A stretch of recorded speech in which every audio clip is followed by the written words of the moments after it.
Girl, I hope you hurry, 'cause I'm so anxious. Listen, meet me at 11:30. I love it when you're talking dirty. Saying I'm what? So anxious. Girl, would you quit this stalling? You know I'm a sexaholic. Sin is 10-10. Oh, look. Yo, you supposed to say 10-10 when I'm finished, man. Oh, my bad. 10-10. Sin is 10-10. 10-10. Where you been? Where you been? Did you get my message? Your expressions is telling me that you've been thinking the same thing. Same way. I've been thinking. Girl, say you're working. Say you're working. But hit me just as soon as your shift is over. I'll be waiting. 'Cause I can't sleep. I can't reminisce. I can't do that. The background. I'm scared. Hey, listen. You gotta give me another one. Okay. I'm about to get ran over. I love this weather. That's one of the most dangerous intersections in the world. Coming out the barbershop. Dude, it's like, that's right, man. It's springtime. It's money. Fresh too, man. You cut me. This one of them Lou specials. Man, it's gonna get better, man. It's gonna get better. Got to get better, man. What's happening? Oh, man. Let me get you. Yo, sit down, man. Well, you done brought the chair outside. That's what I do, man. I ain't gonna lie to you. I'm gonna sit down in it, too. These are my neighbors, man. You look like you doing some thinking out here. Man, listen, this is all I do, man. This is what I'm doing right now, man. I got to do this. Like, you know what I mean? Yeah. So, Like, if I just want to speak candidly, man, and people be able to genuinely see a human being who sacrificed everything to do what the Most High tell him to do. that's heavy. Listen, that's all I want to do, man. Feel me? I done cried a whole bunch of tears, you know what I mean? And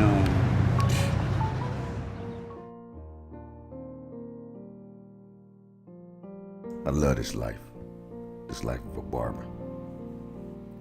You gotta be strong to do this. We carry heavy burdens, both our own and sometimes those of our clients. And if you can't carry those burdens, life will destroy you. See, one thing most of us have in common is that we come from the same demographic. Most of us didn't grow up aspiring to be barbers. But once we touched those clippers, we fell in love. We found a home. And once you walk inside that door, you don't want to leave. Unfortunately, you bring that pain and you bring that struggle with you. And you carry it throughout your entire career. But somehow we persevere. And we manage through all of that to get inside of those four walls and love each other. We fight, but we love each other. And we have some of the most outrageous characters come through there. no. Turn the TV there. He always be hating. But I got something for When you you. put it on, I'm gonna start singing my Hold on, Sean. Let me hear it. elevator music. Nah, man, he cool. Hey, yo, man. I want to get him for his film. You're black. Get him singing a little Say, bit. yo, funny. Getting darker. 840. You're black. See how you do? It's getting darker by the moment. Funny, man. You're black. And it's not gonna change. And you do shit like that because you're black. See, he's still mad at the chessboard. The black man. You play chess, man? Huh? Go ahead and sing the song, man. I got you on camera, man. Okay, all right, man. I'm gonna sing my song. I gotta wait till I'm gonna leave. I'm going to the house. Oh! I told you. Y'all don't know about that. Yeah. I'm gonna sing in the camera. Hey, how y'all doing? This is E40, he in my ears. But listen. Family's all I got. I love my family. And I ain't falling out with my family.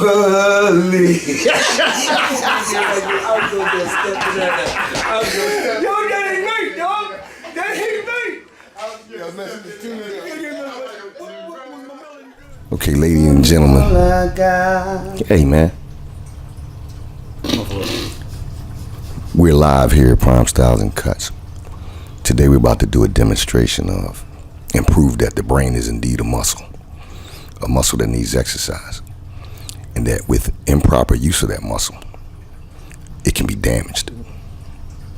To prove this, Sean is going to give you his rendition of Lou with the use of a chessboard to demonstrate how important it is to properly use this muscle. So you move right there, huh?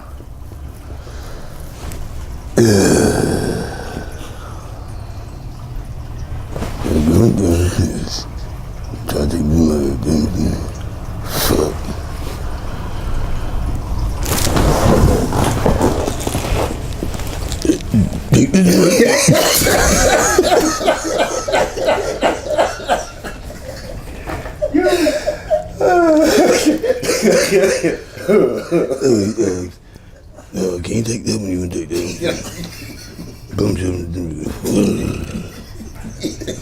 Shut up. Hey, man.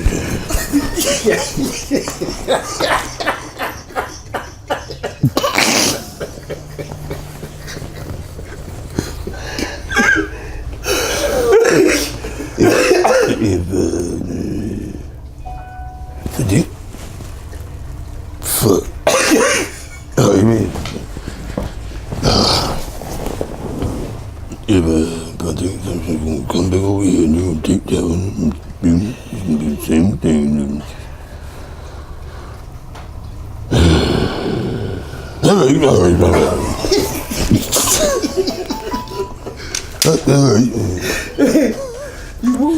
Okay, see, now that was a complete demonstration that proves improper use of the muscle can place undue stress on your brain. See, when Lou was younger, he used to fight a lot. And he always was headbutting people. Yeah. He walk up to you with his fists out like he get ready to punch you. And then wham! Headbutt you. But you see the price he paid for that. All right, we gotta go now. Cause Lou's gotta take a nap. Breath, Lou. It's not over. It's through. There's no secret. Nah, I do cut the music, though. I gotta have it like this. Is that cool? I hope so. Hey, yo. In the documentary, right? What are we doing? Keeping everything dark. You know, kind of dark and touch this a little bit. Yeah, this is shape up. Just outline it. Yeah, and he said you do the beard tip. Yeah, what you want me to do to it? Just shape around it. You know, keep you full? Yeah. Okay. You want to come all the way around on your chin? Yep. Okay. Keep you rough? Yeah. Like keep the facial hair, but like just like, you know, make it look sharp around it.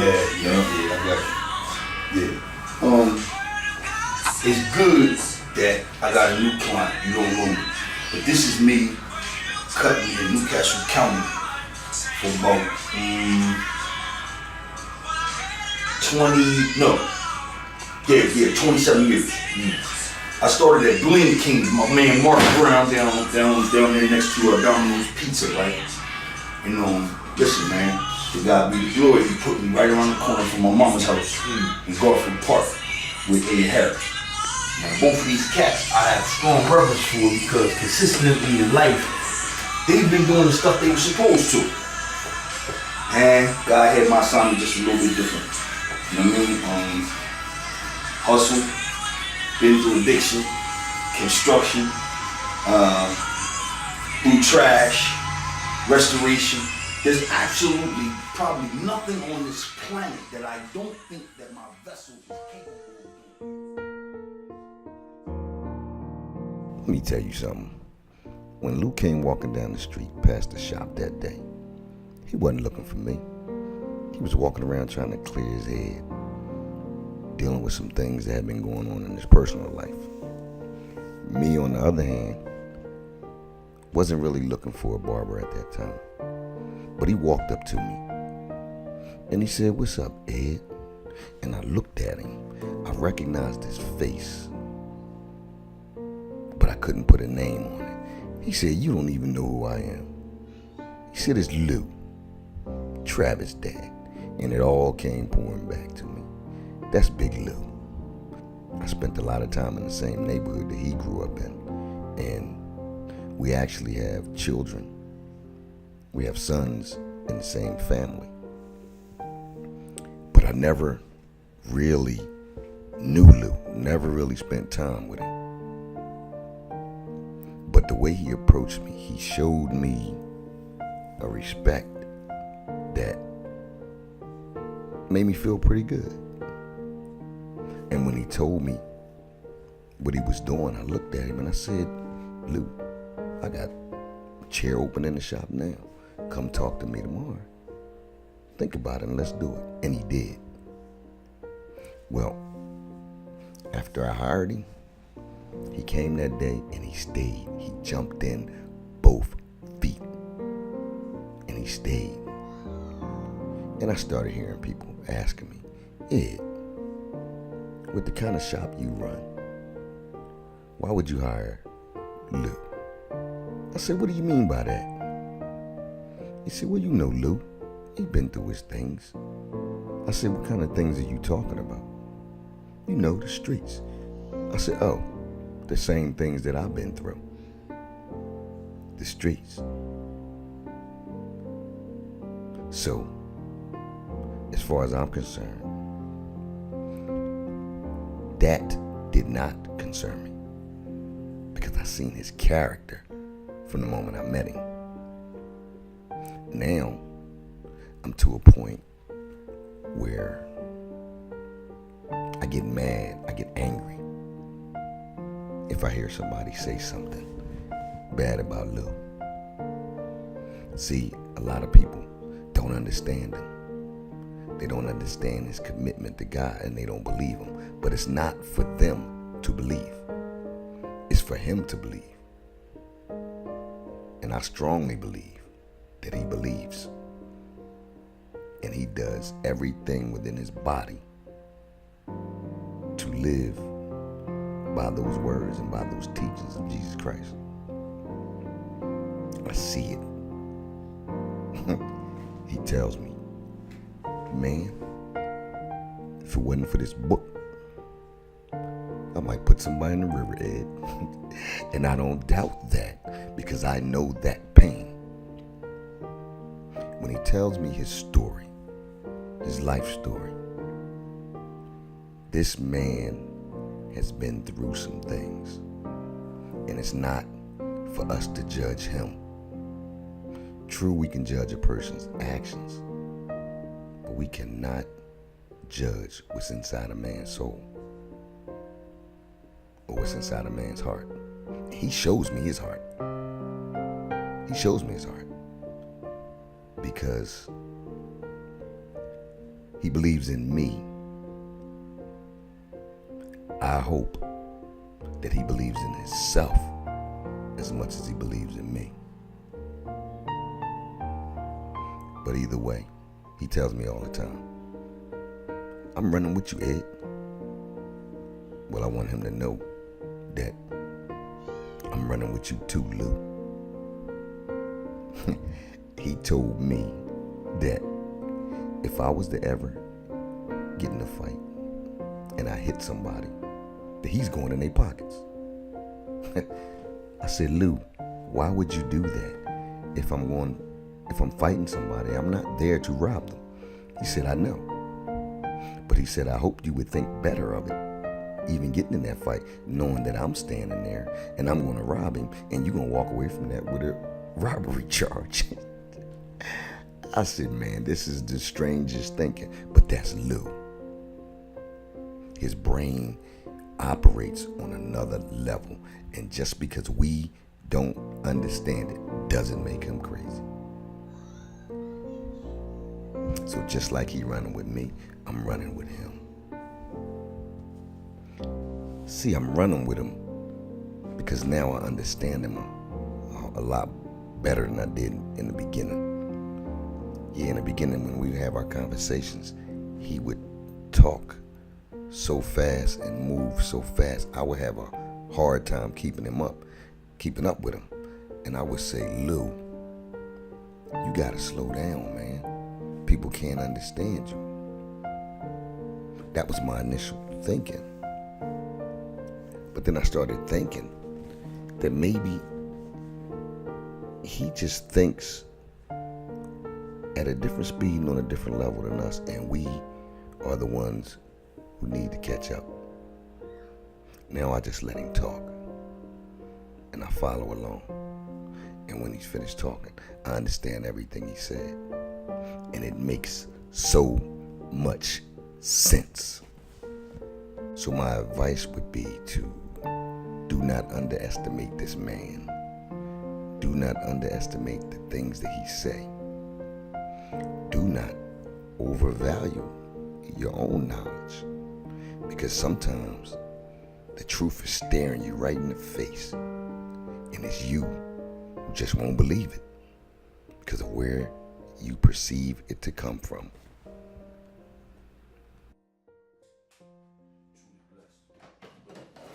Check out the back. See that line on the back?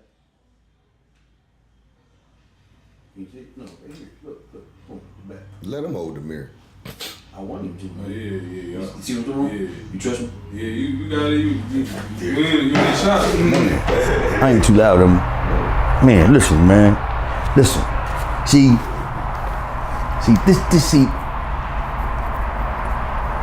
this be right here on why I guess now I'm appreciating this time alone to understand just how big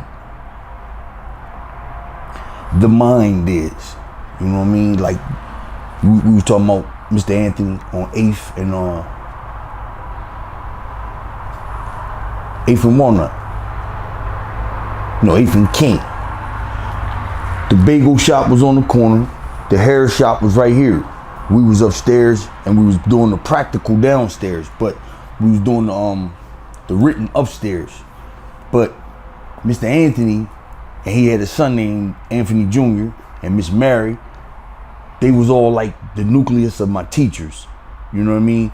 I was a barber who went to hair school. You know what I mean? I went to the same school Michael Christopher went to, up on Pennsylvania Avenue. You know, the white extraordinaire. You know what I mean? Charge all that money. If it work it. But anyway, what I learned was barbering from these books will tell you, if you really dig, barbering is one of the oldest professions next to prostitution. Men of spirit and bloodletters were the only people to ever touch people's head. Ancient Rome, Greek, Africa was the first to extravagantly cultivate what we do. Now, with that being in mind, we was talking about it, and I just turned to where it explains about the crescent, the red, white, and blue. Predominantly red and white, and just a little strip of blue. See, because when the bloodletters, when they had the white tiles, and when they would put them in the water and they would ring it, some of them would look like a candy cane. It would be red, white, and blue. So the significance of it is in the book. Everything that I'm telling you is in the book. You know what I mean? So, like, when I tell a person, the best research that a person can have is your own. See? Because can't nobody lie to you if it agrees with what's on the inside of you. You know what I mean? So barbering for me is everything. Why? It's the main networking base, man. The oldest profession next to prostitution. That's funny.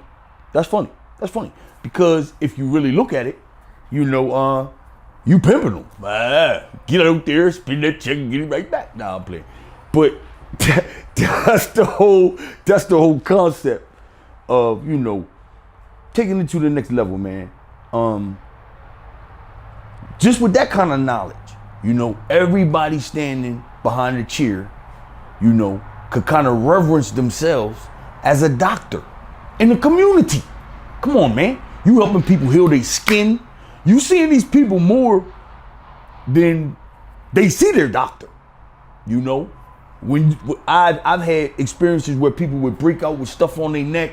You know, I would meditate on it, go into the book, find out, you know, little different things about oily skin, about dry skin, about the medium skin, about the layers of skin. Then, you know, applying the knowledge that I've done with my own self, you know, I share that with the community.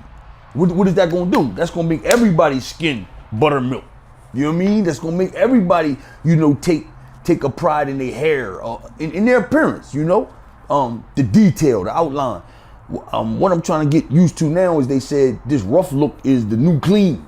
Yeah, that's some new stuff, but I'm gonna have to, you know, meditate, pray on that. But I've been doing my thing with it. And yeah, that's the barbering game. The barbering game is basic, man. Like most barbers that I know who really serious about them clippers really never put them down. Never. I mean, never. You might be a little rusty, but once you get back into the fundamentals of watching and people's techniques and the touch, it's a little hard to stop you, man. You know, then I found in cutting, there's kind of like 3 different levels of cutting. There's shop cutting, where you have to have a nice speed, accuracy, so you can get that money. Because it's 10 people over there, I want to cut like 7 of them. PB, now. A little greedy, but then you go to the exotic cutting. And exotic cutting, you know, you got a lot of Picassos out here, makeup artists, you know what I mean? But exotic cutting to me is when I can make you look good with my fades, with my lines, and just the detail of my cut. And if I need a little permanent color, that means when you wash your hair, a little bit of it come out, your thing's still gonna be stained to that look. You feel me? These cats, they don't know nothing about that. They go get that Beijing 59, 58 and throw it on you, or that dark and lovely, you know. And it's there. My sister went to hair school with me, man. I never forget it. She lived in South Bridge, right next to the Casbar, 2 doors from the Casbar. Mr. Steve was a midget. He lived next door to the Casbar. My sister lived next door to Mr. Steve, right? So she, you know, she's a seamstress. She was a tailor, you know. She used to do that thing down on Market Street. So I go over there. Now, mind you, my sisters are, my baby sister is 9 years older than me. So my sisters, they like 60 now, you know what I mean? Yeah. That's where they at. My baby sister, she 58. So for me to look at some people, I mean, I look at you like, you my elder and all that stuff, but I got sisters. My oldest brother is 75. You peep me? Now, if he can't be my daddy, there's no way nobody on this planet could be my daddy other than in heaven. You know what I mean? So the reverence that I give people is the reverence of, you know, scripturally it say emissaries. You know, you always have a level of authority. So when you can get to that level of authority where you're an ambassador of that means you have the same power and authority as the sender. You know, that means your decision making has to be keen, man. Now, all of that stuff really came from the barbering trade, you know, because when I was young, man, I stopped going to the barbershop when I was like 12, and I didn't want my dad to touch my head no more. So my dad was one of them kind of people where if he showed me something one time, then if I don't do it like that, the next time he calling me all kind of dummies and you feel me? So I didn't like it. So as I got older, when he started saying, yeah, now I'm on to something. You feel me? And sometimes when I got, When you got older, what, cut? no, when I got older, as I was getting older, period. You know what I mean? But in the barber game, that helped me because Mr. Smitty was our barber. Mr. Smitty was my dad's barber. That was his boy. You know what I mean? And he used to cut over there the old AGTs with Smiley. You feel me? And then Smiley was wound up over there by St. Francis Hospital. See, so my pop, he was a Masonic dude. So he moved different. His movements was a lot different. And like I said, he was 54 when I was 10. So you can imagine when I'm like 16, he like 58, you know, like he getting older. So my reverence always was toward, I didn't know how to be 20, 30, and even 40. You know what I mean? I know what men look like when they 50. You feel me? And men, and when they 50, my pop used to tell me something about the deacons, some of the deacons in the church. He said, man, that's a hard man. Listen, when I know how to do roofs, I know how to do concrete, I know how to do blacktop, I know how to build a McDonald's from ground up, from the pipe all the way down to the bottom, all the way to the tip top of that joint. I know how to build a Popeyes. I know how to do that stuff. Now watch this. I was watching to the point where it kind of intimidated white people, man.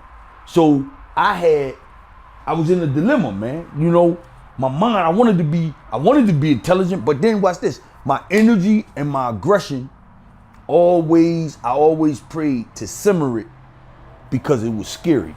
You know, I never forget Vincent Oliver. You know, he pastored over at Mount Calvary down in South Bridge. He told me, insulted me though. Young in the game, he told me I was scared Christians. So my opinion of that was, well, bitch, you ain't no Christian. Excuse my language. He told you this. Yeah. Excuse me. Yeah. He told me I was scared Christian. Now, as I grew in spirituality, I understood what he meant. See, the knowledge scare you. See, because you wonder where and how did this filthy animal get this knowledge? Yeah. And then I didn't simmer nothing. I gave it to him raw heat. If I felt like crying, I cried, but then I do some push-ups and then wipe the tears off like I never was crying. Yeah, stuff like that. See, that's miraculous to him. How can you break down so quick and then bounce back so fast? See? See, because my dad taught me men grieve hard and quick. But bitch, you better not grieve too long. Yeah, women grieve long and hold shit on to you and yeah, vindictive. You know, but a man, you can't afford to make. This is what your dad. Yeah, this is what it's instilled in my brain even to this day. And it's based on experience and knowledge because when I really look at it, hey man, we ate good, we lived good. Now, on the other side of the tracks, this nigga was a millionaire, man. He was running women, you know. So I had a little bit of that. Because they would send me over there to clean the shop up, find, you know, pornos and all that. Over Rebs, over the old company. Yeah, I'm telling, listen. See, when they said my mom got 3 to 6 months to live, and when I talked to her yesterday. Really? So they said this recently? Yeah. They said this on one of them dogs, you know, the situation. People, so I was going, I mean, listen, people like, I'm hoping that the right people get an opportunity to really examine what you put together and put out there as far as a human being with one motive is to please God. That's you. Yeah. That's all. Listen, so if that means that so that's why, listen, my best friend, and I'm cool with it because I love him. My best friend, oldest friend in the world, slept with one of my baby mamas. And when it came to me, it was funny to me. Because everybody thought that if I knew certain shit about stuff about what you do, I got some kind of, magnificent power that I'm going, and it just amazed me. You feel me? This was while you was with her? Nah. We wasn't together. But see, he wound up having a baby by her best friend. See? So it was a web. It was a weave.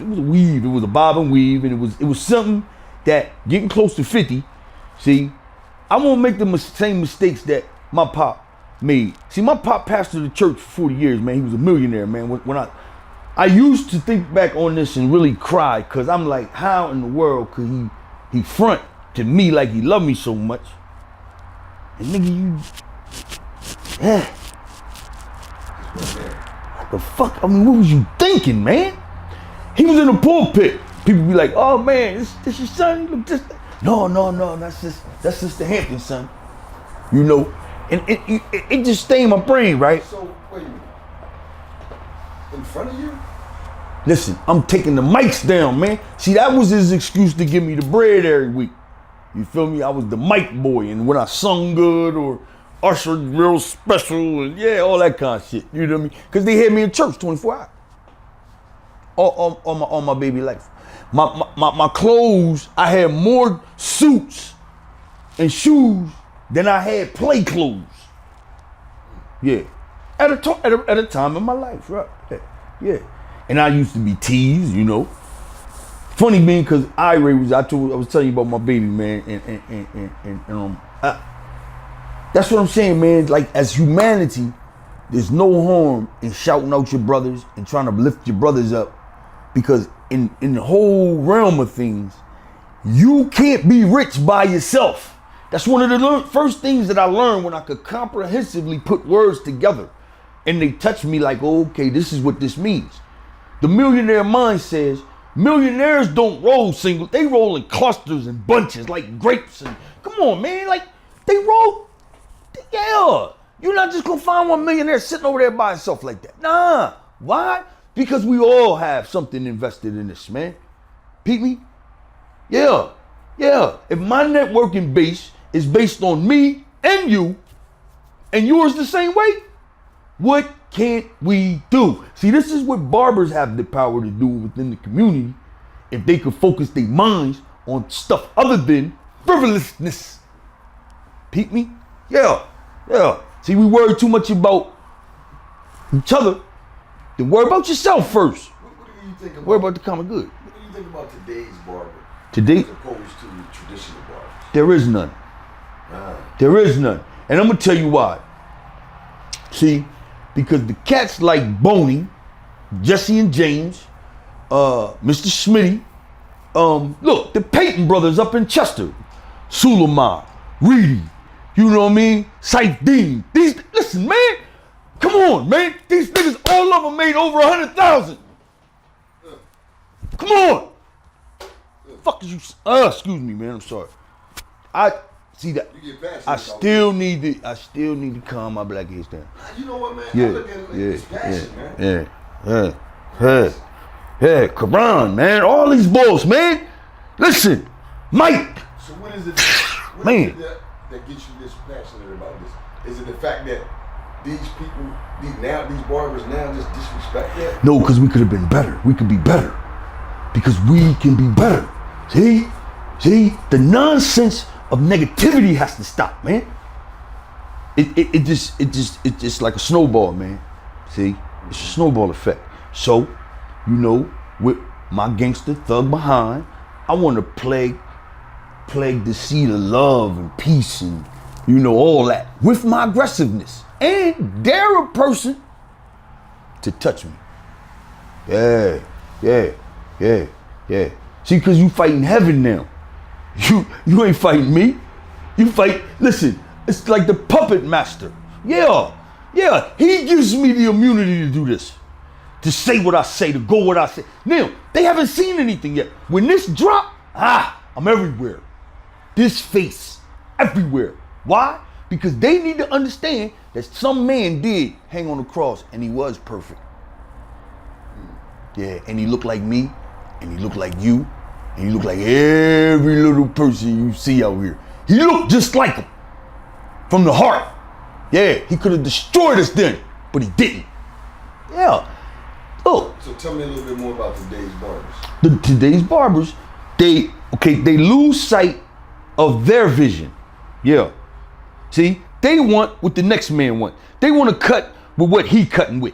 They want to do what this person is doing. They want they nah, listen, go in your heart and cut like that person in your chair need them to. They need you to. See? Some of these things, some of these cuts, you can advise these people to go a different way or make it look a different way to what? Africa. To extravagantly rep your set. Nobody's doing that. It's all made up. It's pencil. It's fake. Pete me? You killing people's hairline. Hear me? Yeah. You don't care about their skin. You don't care about your blades. A lot of them don't even have the knowledge of the skin. Right. But they think they do. And they haven't even read that book. But them boys that was over on 9th Street, see, this is where I get mad but excuse me, Lord, the old cats. See, I can say names, but I don't want to, because you got reverence for me, because you know these is nice. Yeah, it's made up, man. And see, watch this. They don't listen. What they don't do, man. Listen, if they can't, adapt to a texture of hair, they panic. Wow. But you supposed to be a doctor of what you doing. You're supposed to be. Feel me? You listen. There is clippers. There's barbers out here that don't even know that before electricity came, everybody had to cut with clippers like that with their thumb, cause it's a steel blade and a moving blade. Yeah. That's what I be mad at about barbers, because they don't know that. They don't know that you can singe hair with fire. They don't know that. They don't know that you can cut hair with glass. Then you can give a nice bob with a piece of cut glass. Why? I seen it done. Can you do it? Yup. Will you? Nope. That paper gotta be right, because I ain't putting no trash out. For real. This is the madness. I got a sister. She retired from J.C. Penney's doing hair. Got tired of retirement and went back and got her shot down the old Baltimore Pike. She want me to come cut in the industrial park. I'm not cutting there. All right, let's talk about you now. Have you ever put the clippers down? Nah, I can't say I have. The reason why, because listen to me, man, my kids, oh, I love them. My kids said, Dad, my son, Jen, he said, Dad, you can make a station anywhere. Yeah. That's the power of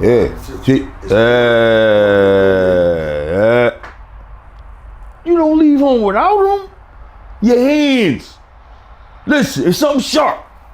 Listen, and motivation. But watch this. I did like when they changed barbering to barbering stylists now. See, because that was about when I got my license. Yeah.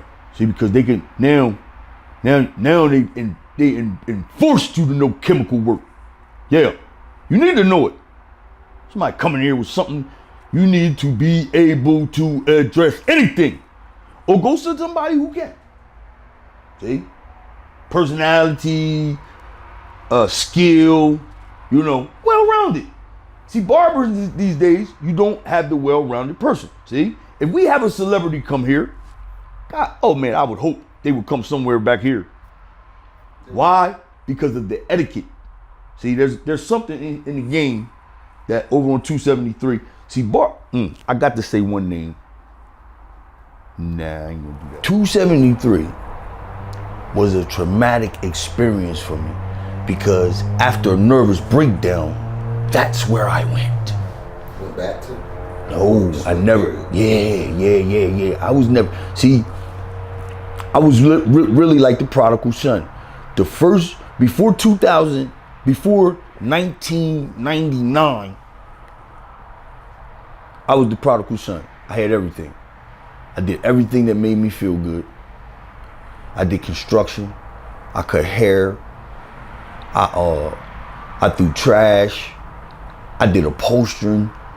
I did every single job you can name. That's why when they talk about the bipolar manic depressive, because it was amazing to a lot of these doctors how I was so good at every one of those things But when they dug, and they said he just stopped.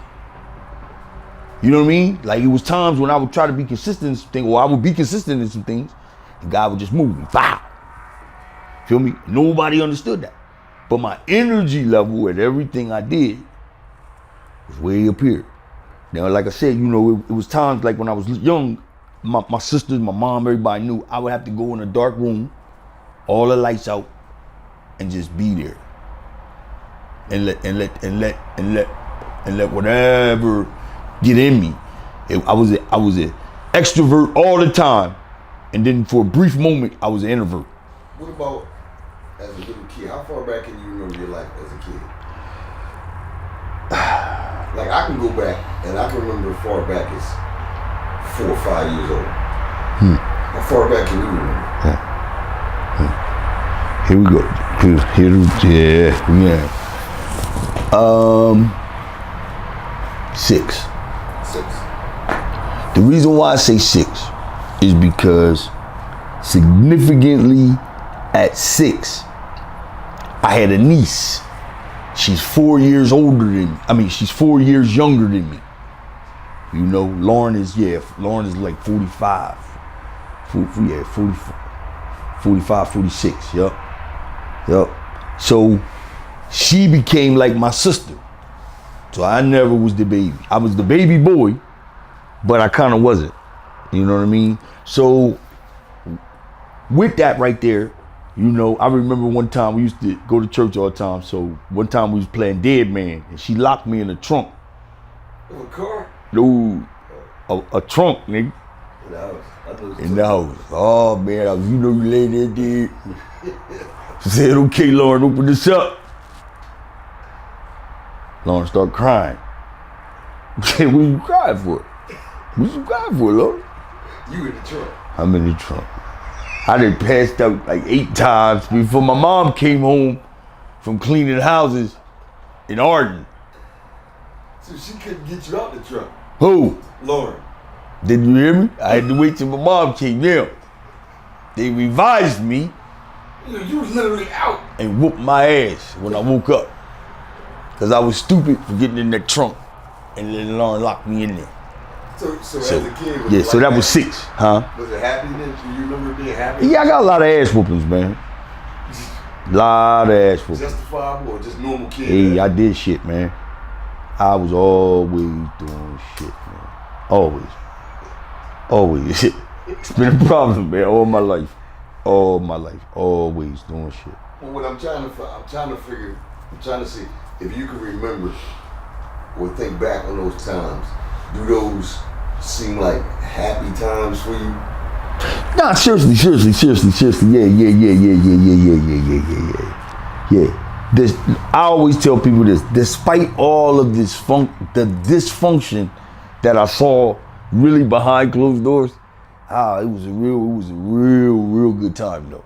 I mean, it was a real good time because you had the best of both worlds, man. You had literally the best of both worlds, but you had to be careful. See, because I had parents that you couldn't play them with. You couldn't play them against each other. I don't care by no means are them two gonna separate in anything. So you couldn't get away with nothing. Yeah. So the stuff that my mom did, that my dad, as I got older, said, damn, boy, you ain't tell me. Nigga, how could I? See, okay, listen. I'm gonna give you an example. Now, this is funny, man. Listen, man. I want this to spread worldwide because watch this. I don't know how any of y'all would have turned out if your mom had did a drive-by when you was 8 or 9. How would you have turned out, man? Like literally. 12 Thatcher Street. Pop. And if you say anything, I'm gonna kill you. Wait a minute. Who and where could one of these kids stand some shit like that in 2018? Please tell me that. Yeah. Now, I seen her smash dudes. I seen her do some stuff, man. Now, when I got older, you know, I laughed at some stuff that I did to her that made her say, boy, whatever you doing, you need to stop. That she had to do because I don't disrespect her, but you ain't neither. See? And every time she be like, damn, well, why you do that? And I'm saying, well, why you do that? To make them do that, to make me do that. See, people don't. This is you and your mom, man. All my life. Yeah. And then usually in life I wind up with somebody I always gotta be cautious of because they gonna make me smack the shit out of somebody because they gonna disrespect them. You peep me? See? So that's where the real human being come in. So, do you think that has anything to do with how you coming up? Have anything to do with Oh, hell how yeah. the rest of you? What? Shit. I think I can do anything, man. Yo, people think I be playing. That's why I be saying pray for me, this, that, and third, cause you know they say the devil mind is the idle works. The idle mind is the devil workshop. So I like to meditate on good stuff. Cause if I wander or do some shit, and I believe I'm going. I don't believe. Listen, okay. When I was running the street, we did some shit. Seen some death, whatever. Niggas be like, yo, and I'm looking at them like, yo, I don't scare easy. Feel me? Either I'm gonna live or I'm gonna die. But it ain't going in between. Like when my boys got killed on 3rd and Franklin, this was when we had a little run over, little money run over in Dunleavy. This was the first one. This was the first one that I was a part of. You know what I mean? See, that's what I'm saying. The barbering game was significant in a whole bunch of areas right here in Newcastle. Do you understand what I'm saying? See, because, okay, I played football, I rapped. See, I opened up for Special Ed and Kwame. All of that stuff came from kind of style, yeah. I have people now who's like, yo, back in the day, bro, you always had a sharp haircut, because I did. Me and Mark was doing each other, or I was doing, you know what I mean? See, primarily, a lot of people let me touch them young. A lot of people let me touch them young. And Sam Hackett was the real reason why. Woo! Oh, man, I had to name him, though. Oakmont. You know what's crazy? What's that? Because we was cutting around the same time. Same time, right? I ain't know. But you listen, this is why I get mad at some barbers. Because there's so many people who are not barbers. Why could you let any clientele disrupt your peace with this other professional? I don't understand that. See, because you're supposed to be the captain of your ship. See, a lot of times you can tell people by their barber, or a barber by their people. That's true. That's real true.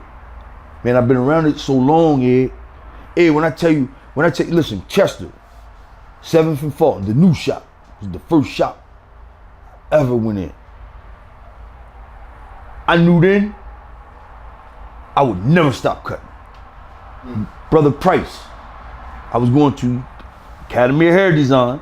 See, I was interested in going down there on 896, but that was too far. Dan, that was too far. And he had Craig down there then. I think Craig was the one. Yeah, the shop down there or school? Dan, 896, the school. School. Yeah, just Dan. Yeah, I remember that. The owner. Yeah, the white boy. The white guy. Yeah.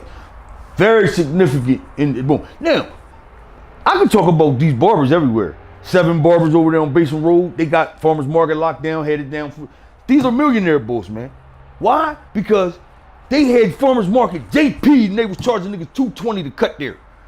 For 3 days, they charging you $220. What was you making? But you know what? I didn't know they had 7 barbers. That's what the name of them. They white boys. Those at one time, people don't know this. At one time, we only had 87 licensed barbers in Delaware. Well, it ain't much better than that. Everybody else was bootlegging. Now, watch this. The beauty of being the top. You don't want to tell them too much. Yeah. It's resources in all of this, man. Yo, man. I'm saying barber is one of the best things in the world, man. If a person really wanted, and it's noble. It's noble. I've had barbers tell me that throwing trash was noble. My marketing strategy is going to be a little different than everybody else's, man, because I can't be around everybody, but I'm going to cut my people. You know what I mean? Because they deserve that. They deserve the best of me, man. So I can't afford to do everything with everybody if I want to cater and make my brand look good. You know what I mean? It was a long time before I cut Def, man. Jordan was the first casualty in my barbering game in 20-some years. What do you mean? He Died? He got shot. He got killed. He was a trauma victim. They didn't even want me to bring Pat. Kim Congo said, nah, Lou, come by yourself. She said, because Pat ain't never seen nothing like this. So when I went in there, and then when I left, she said, man, you're awesome, Lou. She said, you built it. Because she left me in there with him, you know.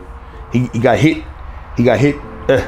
It wasn't pretty, you know, and his eyes was open. So in the state, you know, once again, it was God, man. But, huh? While he was cutting his eyes open?